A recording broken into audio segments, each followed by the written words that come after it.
هاوڵاتیانی خۆشەویستی هەرێمی کوردستان. خوشحاڵم ئەمڕۆ دوای تێپەڕبوونی 100 ڕۆژی کارکردن بەسەر دەست بە کاربوونی کابینەی نوێمی حکوومەتی هەرێمی کوردستان ئەم گوتارەتان پێشکەش بکەم. لە ڕۆژی سوێند خواردنی کابینەکەمان لە پەرلەمان ئاماژەم بەوە کرد کە ئەرکێکی سەختمان لە ئەستۆ گرتووە، بەڵام وتمان کە پشت بەخوا و متمانەی هاوڵاتیان دەتوانین بەسەر سەختیەکاندا زاڵ ببین و ئەم قۆناغە تێپەڕێنین. خوشحاڵم کە ئەمڕۆ لێرەدا ڕابگەینم کە بە بڕوای ئێمە قۆناغی باشمان بڕیوە و ڕەوتی کارەکانمان کەوتوتە سەر ڕاستەڕێ و دەستکەوتی بەرچاو بەتی هاتوون. من پێشتریش باسم کردووە کە ئێمە حکوومەتێکمان دەوێت خزمەتی خەڵکی هەرێمی کوردستان بکات. ئێمە پابەندبوونی خۆمان دووپات دەکەینەوە بۆ بنیادنانی کوردستانێکی بەهێزتر و حکوومەتێک کە خزمەتی خەڵک بکات نەک بە پێچەوانەوە. ئەمەش بنەمای کارکردنمان بووە لە ڕۆژی دەست بە کاربوونمانەوە. ئێمە هەرچی لە توانەماندا بێت دەیکەین بۆ خزمەتکردنی خەڵکی هەرێمی کوردستان و دەشزانم هاوڵاتیان چاوەڕوانی زیاتریان لە حکوومەتی هەرێمی کوردستان هەیە. بەڵام بێگومان ئەنجامدانی پرۆژەی گرنگ و استراتیجی پێویستی بە کاتی زیاتر و زەمینەی لەبارتر هەیە کە پشتیوان بەخوا و هاوڵاتیان ئومێدمان زۆرە کە حکوومەتی هەرێمی کوردستان لە ئاست چاوەڕوانی ئێوەدا بێت. بێگومان تێپەڕبوونی 100 ڕۆژ تەنیا دەستپێکێکە، بەڵام لەگەڵەوەشدا ئێمە لە 100 ڕۆژی دەستپێکدا کاری بەرچاومان کردووە و لە چەندین بواری گرنگدا پێشکەوتنی باش بەدی هاتوون. بۆ نمونە باشترکردنی پەیوەندیەکانمان لەگەڵ حکوومەتی فدرالی لە بەغدا، ڕوبڕەبوونەوەی گەندەڵی، هەروەها گەڕانەوەی شەفافیەت و دڵنیایی زیاتر لە بواری داهاتی گشتی و ناوخۆیی و نەیشتنی ڕێژەیەکی بەرچاوی ڕوتین و دەتوانین بڵێن بە گشتی حکوومەت چالاکتر و ئەکتیڤتر بووە. دەتوانم بە دڵنیاییەوە بڵێم کە ئێستا کوردستان بەهێزتر و سەقامگیرترە و حکوومەتیش شەفافترە. ئێمە هیوادارین کە بە بەردەوامبوون لەم پلان و ڕێکارانەی کە گرتومانەتە بەر لە چەند ساڵی داهاتوودا دەستکەوتی زۆر گەورەتر بەدەست بهێنین. هاوڵاتیانی بەڕێز، بەر لە هەموو شتێک هەر حکوومەتێک بیاوێت خزمەتی خەڵک بکات پێویستە حکوومەتێکی ڕوون و شەفاف بێت. لەبارەی داهاتی دام و دەستگاکانی حکوومەتی هەرێمی کوردستانەوە لە سەرەتای کاری ئەم کابینەوە بڕیاردرا بە کۆکردنەوەی گشت داهاتەکان لە وەزارەتی دارایی و ئابووری بە جۆرێک کە بزانرێت داهاتی حکوومەتی هەرێم چەندە، هەروەها بۆ خەرجە پێویستیەکانیش بەرچاومان ڕوون بێت. لەسەر ئەم بنەمایە پلانمان داناوە بۆ زیاترکردنی داهاتی ناوخۆ و کەمکردنەوەی خەرجی بە پێی پێویستی. ئەم ڕێکارانەش هاوتەریب بوون لەگەڵ ڕەچاوکردنی پێداویستی دارایی وەزارەت و فەرمانگەکان. تا ئێستا توانیمانە داهاتی ناوخۆمان زیاد بکەین و کار دەکەین بۆ ئەوەی تا کۆتایی ئەم ساڵ داهاتی ناوخۆ بە ڕێژەی 50% زیاد بکەین. ئەمەش لە ڕێگەی ڕێخستنەوە و دانانی سیستمێکی هاوسەنگی باج کە ئامانجی خزمەتکردنی بەرژەوەندی گشتی بێت و بتوانێت داهات بۆ خزمەت گوزاریە گشتیەکان دابین بکات. ئێستا سەرقاڵی ڕێخستنەوەی باجین لە هەرێم. ئەنجومەنی وەزیران هەموو ئەو ڕێکارانەی ڕاگرتووە کە ببوونە هۆی ئەوەی هەندێک کەس و کۆمپانیا بە شێوەیەکی نایاسایی لە باجدان ببەخشرێن. ئێستا خەرجیەکانی حکوومەتیش زیاتر بە دوواداچوونیان بۆ دەکرێت و لە ڕێگەی دامەزراندنی کنترۆلێکی ناوەندیەوە چاودێریەکی وردی خەرجە گشتیەکان دەکەین بۆ ئەوەی دڵنیابین کە داهاتی گشتی بە فیرۆ نادرێت و خەرجە گشتیەکانیش بە پێی پێداویستیە لە پێشینەکان بێت. هەر پەیوەست بە داهاتە گشتیەکانی حکوومەتەوە پروسەیەکی شەفافمان گرتوتە بەر، بەتایبەت لە بواری داهاتی سامانە سروشتیەکان. بە شێوەیەکی بەردەوام داتا و زانیاریەکانمان خستوتە ڕۆ. ئێستا گشت هاوڵاتیان دەتوانن بزانن کە داهاتی نەوت و داهاتە ناوخۆیەکانمان چەندە و لە چ بوارێکدا خەرج دەکرێت. هاوڵاتیانی بەڕێز، لە بابەتی پەیوەندیدار بە گەندەڵیەوە کەشێکی لە بارمان هێنەوەتە ئاراوە کە چیتر گەندەڵی تێدا گەشە ناکات. خۆم زۆر لەسەر ئەم بابەتە ڕژدم و چاوپۆشی لە گەندەڵی هیچ کەس و لایەنێک ناکەم. ئێستا ڕێکاری یاسایی زۆر تونمان گرتوتە بەر بەرامبەر ئەوانەی بۆ ڕاپەڕاندنی کارەکانیان لە دام و دەستگاکانی حکوومەتدا بەرتیل وەردەگرن یان بەرتیل دەدەن. چەندین کارمەند و بەرپرسی حکومی لەسەر بەرتیل وەرگرتن و چەندەها خاوەنکاریش بەهۆی بەرتیلدان لەم ماوەیەدا کەیسەکانیان دراوەتە دادگاکان. تا ئێستا بە سەدان فەرمانبەری وەهمیمان لە لیستەکان پاک کردوتەوە و پرۆسەکەش بەردەوام دەبێت. دەمانەوێت دڵنیا بین کە کەسانی شایستە مافەکانیان نافەوتێت و تەنیا ئەوانەی کە زێدەڕەویان کردووە ڕێکاری پێویستیان لە بەرامبەر دەگیرێتە بەر. لە ئاستی گشت وەزارەت و دامەزراوەکان چەندین لێژنە بۆ بەدواداچوون و لێکۆڵینەوە لە گەندەڵی پێکاتون و ڕێکاری تند بەرامبەر هەر سەرپێکی و گەندەڵیەک دەگیرێتە بەر. دوای 100 ڕۆژ کارکردن ئێستا دەتوانم بڵێم گەندەڵیمان تا ڕادەیەکی بەرچاو سنووردار کردووە، بە یاساش ڕوبەڕووی هەموو گەندەڵکاران دەبینەوە. لەم ماوەیەدا زۆر هەوڵیش دراوە لە ڕوبەڕووبوونەوەی گەندەڵی ساردمان بکەنەوە، بەڵام هاوڵاتیان دڵنیا دەکەمەوە کە بە هەموو توانایەکمان لە هەوڵەکانمان بەردەوام دەبین. لەبارەی چاکسازیەوە یەکەم برگەی بەرنامەی کارمان کە لە پەرلەماندا پێشکەشم کرد پەیوەست بوو بە چاکسازی. لە سەرەتای کاری ئەم کابینەیە لێژنەیەکی باڵامان لە لایەنە پەیوەنددارەکانی ناو حکوومەت پێکێنا و دوای چەند مانگ پێداچوونەوەیەکی باش و واقعیانە بە پرۆژە یاسای چاکسازی ئێستا ئەم پرۆژە یاسایە ئامادەیە کە ڕەوانەی پەرلەمان بکرێت. بۆ باشتر و خێراتر خزمەتکردنی هاوڵاتیان داوام لە هەموو وەزارەتەکان کردووە کە بیرۆکراسی کەم بکرێتەوە و پلانی 4 ساڵەی خۆیان بۆ چاکسازیکردن ئامادە بکەن. دەستمان بە ئەلکترۆنیکردنی چەند خزمەت گوزاریەیەکی گشتی کردووە و پەرەشی پێدەدەین. خەریکین داتا سنتەرێک واتە ناوەندێکی زانیاری بۆ حکوومەت دادەمەزرێنین کە زیاد لە 50% کارەکانی تەواو بووە. لە چەند مانگی داهاتوودا دەست بەکار دەبێت. ئەم ناوەندە بە شێوەیەکی ئەلکترۆنی خزمەت گوزاری گشتی پێشکەشی هاوڵاتیان و خاوەنکاران دەکات بۆ ئەوەی بە ئاسانی دەستیان بە خزمەت گوزاریە حکوومیەکان بگات. بۆ نمونە لە ڕێگەی ئینتەرنێتەوە چەندین دەواازەی سنووریمان بەیەکەوە بەستوتەوە. ئێستاش بەردەوامین لە هەوڵەکانمان بۆ بەستنەوەی دەواازە سنووریەکانی دیکە و فڕۆکەخانەکان بەو سیستەمەوە. ئەمەش ئاسانکاریەکی باشی کردووە لە بواری کۆکردنەوەی گومرک و سەرنجام بزاوی بازرگانی گەشەی کردووە. هەروەها بووەتە هۆی باشتربوونی کواڵیتی کۆنترۆل.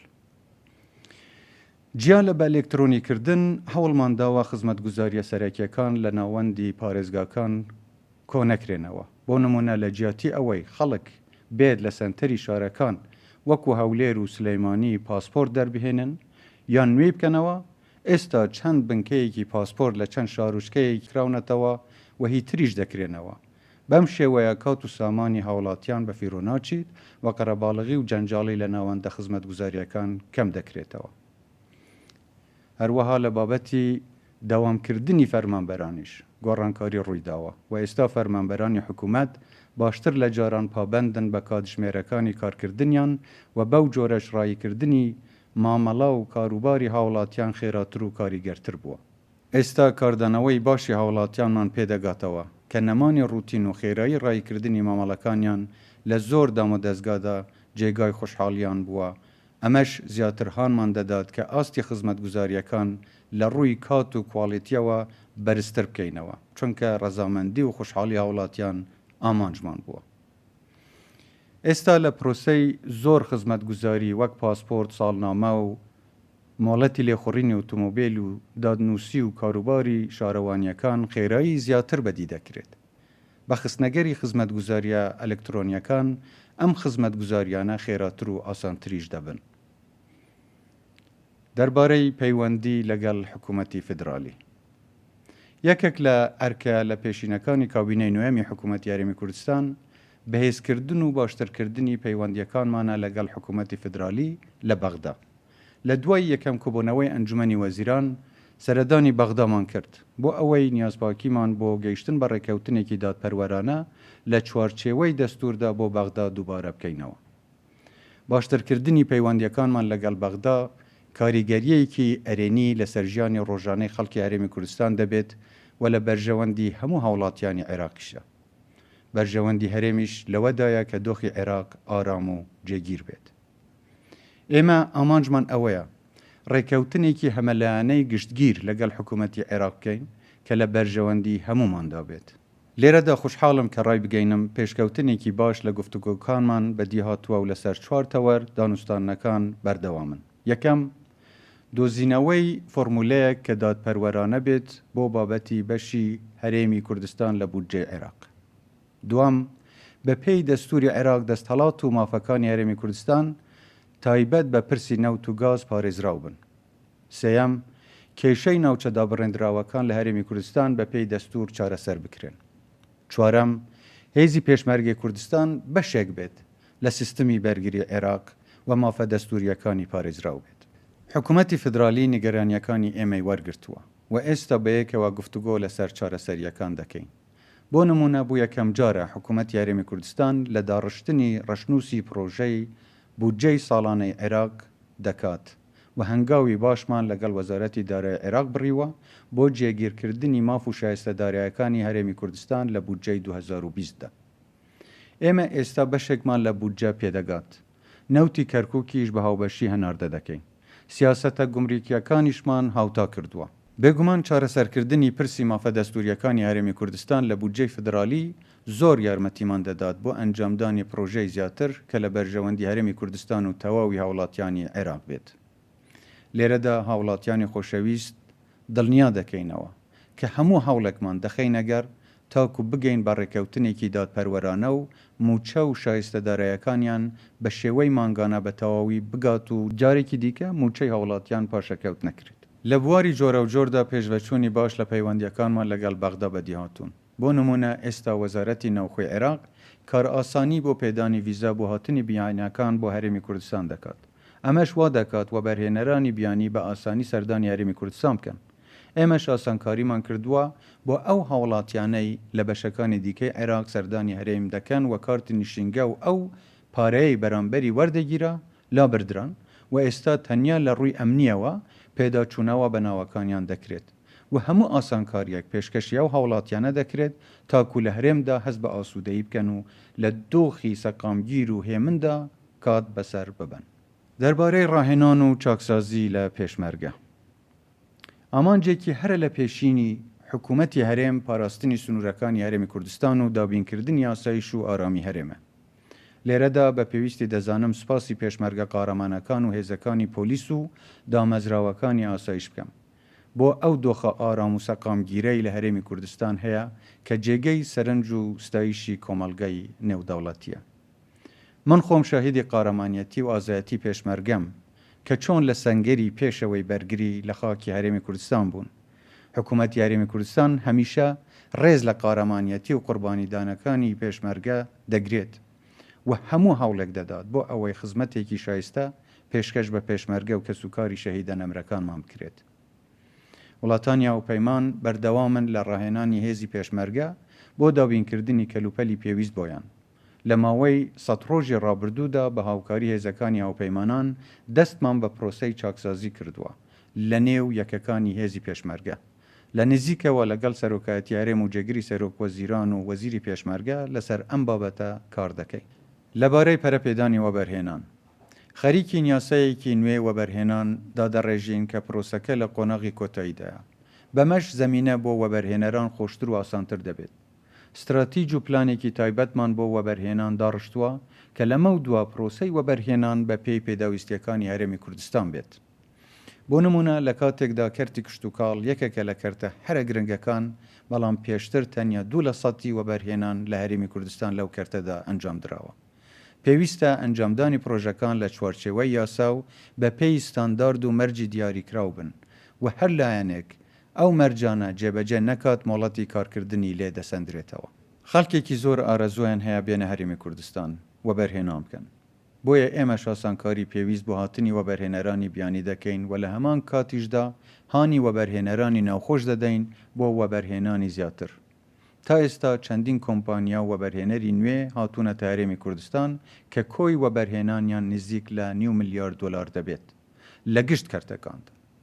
دڵنیاشین چەندین وەبەرهێنەری دیکەش ڕوو لە هەرێمی کوردستان دەکەن. لەبارەی پرۆسە کارگیری و یاساکانی وەبەرهێنان بە نیازین خزمەتگوزاریە ئەلکترۆنیەکان پەرە پێ بدەین و سیستەمی یەک پەنجەرەیی ڕەچاو بکەین تا پرۆسەی وەبەرهێنان خێراتر بێت. لە بواری پێشخستنی ژێرخانی ئابووریدا دوای ماوەیەک لە بەدواداچوون و پێداچوونەوە لە مانگی دەی ئەم ساڵدا ڕەزامەندیمان لەسەر خەرجکردنی 617 ملیارد دینارداوە بۆ ئەنجامدانی سەدان پرۆژەی خزمەتگوزاری لە سەرتاسەری هەرێمی کوردستان. لەوانەش بۆ پرد و ڕێگاوبانەکان و بەندا و دابینکردنی ئاوی خاوێن و یەکەی نیشتەجێبوون بۆ هاوڵاتیانی کەم دەرامەت و دروستکردنی فەرمانگەی حکومی. مەبلەغی ئاماژە پێکرا و بە شێوەیەکی مانگانە و بە قستی جیا و بە پێی توانای دارایی هەرێم بۆ پرۆژەکان خەرج دەکرێت. لە میانەی ئەو پرۆژانەش پرۆژەی 11 بەندا و هەروەها 3 سایلۆ لە پارێزگاکانی دهۆک و هەولێر و سلەیمانی شایەنی ئاماژە پێدانن، چونکە گرنگیەکی زۆریان بۆ ئاسایشی ئاو و ئاسایشی خوراک لە هەرێم هەیە. هەروەها خەرجی پێویستمان بۆ دروستکردن و نۆژەنکردنەوەی چەندین نەخۆشخانە و بنکەی تەندروستی دابین کردووە. بە نرخێکی هەرزانیش سەدان یەکەی نیشتەجێبوونمان لە ناوچە جیاجیاکانی هەرێم بۆ هاوڵاتیانی کەم دەرامەت دەستەبەر کردووە. هەر لە سەرەتای دەست بە کاربوونی کابینەش 33 ملیارد دینارمان بۆ نوژەنکردنەوەی ڕێگاوبانەکان تەرخان کردووە.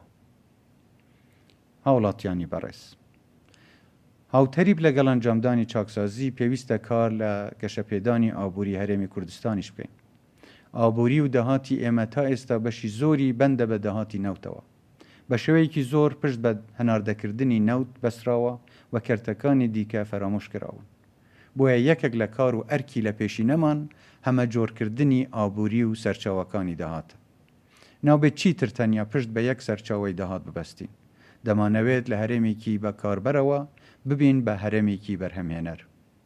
بۆ نمونە دەرفەتێکی گەورە هەیە بۆ وەبەرهێنان لە کەرتی کشت و کاڵ و سوودوەرگرتن لەو کەرتە وەک یەکێک لە سەرچاوە سەرەکیەکانی داهاتمان. هەرێمی کوردستان دەکرێت ببێتە سەبەتەی خوراکی عێراق و تەنانەت ناوچەکەش. لەم ڕواوە دەرفەتێکی زۆر هەیە بۆ ئەوەی گەشەپێدان لە کەرتی کەشت و کاڵ ئەنجام بدەین. هەروەها دەمانەوێت پشتگیری کەرتی پیشەسازیش بکەین و پێشی بخەین. بۆ ئەمە بەستەش کارمان لەسەر پێشخستن و بەهێزکردنی ژێرخانی هەرێمی کوردستان کردووە.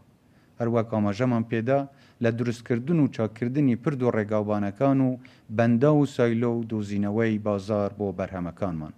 وەزارەتی کشت و کاڵ و سەرچاوەکانی ئاو وەک پاڵپشتیەک بۆ جۆتیارانی هەرێم بابەتی گەڕانەوەی قەرزە کشت و کاڵیەکانی کردوتە پرۆسەیەکی درێژخایەنتر و ئاسانتر تاکو فشاری دارایی بۆ سەر جوتیاران دروست نەکرێت.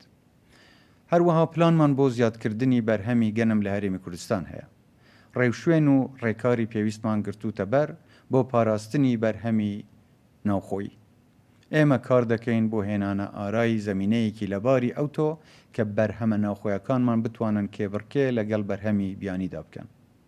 لە کەرتی کشت و کاڵدا تا ئێستا ڕەزامەندیمان لەسەر 30 پرۆژەی کشت و کاڵی داوە و بەرهێنەرانی بیانیش ئارەزووی خۆیان نیشانداوە و بەرهێنان لە بواری کشت و کاڵیدا بکەن. لە دانیشتەکانماندا لەگەڵ شاندا ئابووریە بیانیەکان هەمیشە جەختم لەسەر هاندانیان بۆ وەبەرهێنان لە بواری کشت و کاڵ لە هەرێمدا کردووە. هاوڵاتیانی خۆشەویست، یەکێک لە ئامانجە سەرەکیەکانی ئێمە بنیادنانی دوا ڕۆژە بۆ خۆمان و نەوەکانمان. ئێستا ئێمە کار لەسەر ئەنجامدانی چەندین پرۆژە دەکەین بۆ بنیادنانی ژێرخانێکی بەهێز ئەو ژێرخانەی ڕۆژانە بەکاری دەهێنین. من دەزانم بۆ خەڵکی ئێمە تا ئێستاش کارەبا جێی نیگەرانی و ناڕازایی بووە کە پێداویستیەکی زۆر گرنگە بۆ هاوڵاتیان و خاوەنکاران و کۆمپانیەکانیش. بۆیە ئێمە هەموو هەوڵێک دەدەین بۆ باشترکردنی کەرتی کارەبا. ئێستا زیاتر گازی کوردستان بەکاردەهێنین بۆ بەرهەمهێنانی کارەبا. بەمەش ئێستا کەمتر پشت بە گازویلی دەرەکی دەبەسترێت. بەو جۆرەش ساڵانە نزیکە 1 ملیارد دلار لە تێچووی بەرهەمهێنانەکەی کەم دەبێتەوە. بەرهەمهێنان و دابەشکردنی بەکارهێنانی کارەبای هەرێم پێداچوونەوەی پێویستە و ئێستا ئێمە سەرقاڵی ئەو پرۆسەیەین و هەوڵ دەدەین کەمترین ڕێژەی کارەبا بەفێڕۆ بچێت. بێگومان هاوکاری هاوڵاتیان لەم بوارەدا زۆر کاریگەر دەبێت. بۆیە کۆمپانیەکان و نەوەندە بازرگانیەکان و هاوڵاتیانی خۆشەویستمان دەبێت ئەرکی خۆیان لە بەفێڕۆنەدانی کارەبا و گەڕانەوەی خەرجی بەکارهێنانی کارەبا لە ئەستۆ بگرن. پەیوەست بە دۆخی پەروەردەوە. من ئاگادارم قوتابخانەکانیشمان لە ڕەوشێکی باشدانین. سەردانی چەند قوتابخانەیەکم کردووە و دەزانم کێشە و گرفتی زۆریان هەیە و ژمارەیەکی زۆری قوتابیان لە یەک پۆلدا دەخوێنن و ڕۆژانە 3 شەفت دەوامیان تێدا دەکرێت. هەر بۆیەش بۆ کەمکردنەوەی ئەو بارگرانیە و باشترکردنی دۆخی قوتابخانەکانمان بودجەیەکی تایبەتمان تەرخان کردووە بۆ دروستکردنی قوتابخانەی نوێ و نۆژەنکردنەوەی ئەو قوتابخانانەی پێویستن. لە بواری چاکسازی لە کەرتی پەروەردەشدا لە ڕێگەی ئەلکترۆنیەوە قوتابخانە و قوتابی و مامۆستاکان بەیەکەوە دەبەستینەوە بۆ ئەوەی بە شێوەیەکی ڕوونتر پەیوەندیان بەیەکەوە هەبێت. داهاتووی منداڵەکانمان بە خوێندن و پەروەردەوە بەندە. بۆیە گرنگیەکی تایبەتی پێدەدەین. چاوەڕوانیمان خاوەنکار و کۆمپانیا خۆماڵیەکان هەیە کە هاوکاری زیاتری کەرتی پەروەردە بکەن و لە هەڵمەتی دروستکردنی قوتابخانە لە سەرانسەری هەرێم بەشدار بن. هاوڵاتیانی بەڕێز، بۆ ڕێزگرتن لە قوربانیدانی پێشمەرگە و کەسوکاری شەهیدەکانمان ڕەزامەندیمان لەسەر خەرشکردنی هاوکاریەیەک داوە بۆ خانەوادەی سەربەرزی شەهیدانی شەڕی دژ بە تێڕۆژستانی داعش.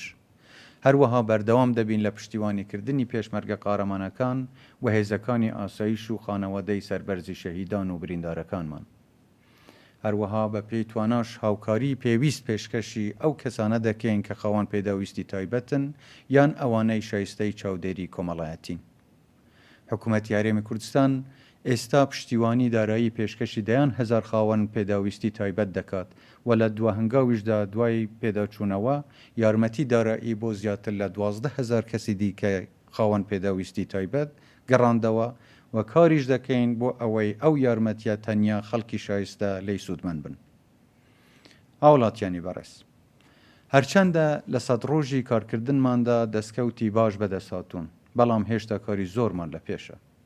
تا ئێستا دام و دەستگاکانی حکوومەت لە ئاستی ویستی ئێمەدا چالاک و بەرهەمدار نین. دەکرێت زۆر کاراتر و بەرهەمدارتر توانە مرۆڤی و مادیەکانمان بەکاربهێنین. ئامانجمان کوردستانێکی بەهێزتر و سەقامگیرتر و گەشە سەندووترە. کوردستانێک کە پەیوەندیەکی هاوسەنگی ئاشتیانەی لەگەڵ دراوسێکان هەبێ و جێی متمانەی کۆمەڵگەی نێودەوڵەتیش بێت. خوازیارم بە پشتیوانی خۆی گەورە و ئێوەی بەڕێز بتوانین ئەم ئامانجە بەدی بهێنین. لە چەند ساڵی ڕابردوودا خەڵکی ئێمە دووچاری بارودۆخێکی زۆر سەخت بوونەتەوە و زۆر ئازایانەش بەرگەی ئەو ڕۆژە سەختانەیان گرت. بۆیە ئێمە لە کاتێکدا ڕێز و پێزانینی تایبەتمان هەیە بۆ ئەو قوربانیدان و ئارامگرتنەتان، پێمان وایە ئێوە شایانی ژیان و گوزەرانێکی باشترن. ئێوە شایستەی حکوومەتێکی کارا و چالاکن کە بتوانێت خزمەتێکی شایستەتان پێشکەش بکات. ئێمە هەموو هەوڵێک دەخەینەگەر بۆ خزمەتکردنی ئێوە. هاوڵاتیانی بەڕێز، لایەنە سیاسیە بەڕێزەکانی هەرێمی کوردستان، خوشبەختانە کەشێکی لەبارمان ڕەخساندووە کە هەماهەنگیەکی باش لە نێوان سەرۆکایەتی هەرێم و حکوومەت و پەرلەمان و دەسەڵاتی دادوەری و دەستە سەربەخۆکان هەیە. ئەمەش کاریگەری ئەرێنی هەبووە لەسەر بەرە و پێشچوونی پرۆسە یاسایی و کارگەریەکان لە ناو هەرێمی کوردستان. حکوومەتی هەرێم هی هەموو هاوڵاتیانە، بە تەنیا هی تاکە کەسێک و یان چەند حزبێک نییە. بۆیە چاوەڕوانین هەموو لایەنە سیاسیەکانی هەرێم لە بەهێزکردنی ئەم حکوومەتە پاڵپشتمان بن، لە کارە باشەکانمان هاندەرمان بن و هەڵەکانمان بۆ دەستنیشان بکەن. دۆخی ناوچەکە وا دەخوازێت کە هەمومان تەبا و یەکگرتوو بین. چەند جیاواز و بوچوونی جیامان هەبێت، پێویستە لە ئاست بەرژەوەندیە نیشتیمانیەکان یەکڕیز بین، لە جیاتی لەمپەرخستنە بەردەم یەکتری و دڵە ڕاوکێ و نیگەرانی دروستکردن بۆ هاوڵاتیان با وزە و توانەکانمان و کاتمان بۆ پێشخستنی نیشتیمان و خزمەتی هاوڵاتیان تەرخام بکەین. لە کۆتایی ئەم وتەیەمدا ڕای دەگەینم کە راپۆرتێکی وردی کار و دەستکەوتەکانی گشت وەزارەت و فەرمانگەکانی حکوومەت ئامادە کراوە کە لە ڕێگەی میدیاکانەوە دەخرێتە بەردیدەی هاوڵاتیانی خۆشەویست. سپاس بۆ خۆڕاگریتان، سپاس بۆ هاوکاریتان، هەر شاد و سەرفەراز بن، کوردستانیش هەر ئاوەدانتر و بەهێزتر بێت.